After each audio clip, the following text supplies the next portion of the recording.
The last three strategies for corrective feedback discussed by Ellis are metalinguistic corrective feedback, focus of the feedback, and electronic feedback.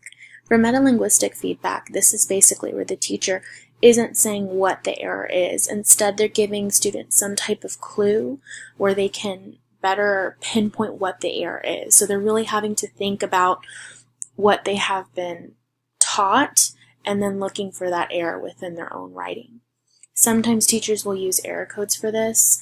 It's completely teacher made up. The example given in the article was using like WW for wrong word. Of course, the student would have to know what these codes are so they could then find the codes within their writing. And the other type of coding that a teacher could use is just a grammatical description.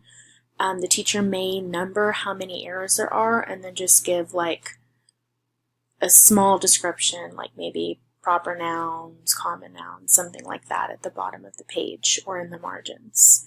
For focus of the feedback, there is unfocused and focused corrective feedback. Basically, it's whether a teacher is trying to correct every single error made by a student or if there's specific types of errors that are being corrected.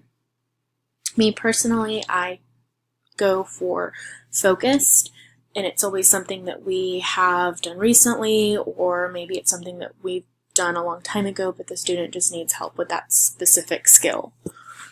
And the last type of strategy for corrective feedback is electronic feedback. In this, the teacher links a resource for the student to use that shows correct examples of the error that they made, so then the student can in turn fix that error themselves, that they have that resource to kind of look back on.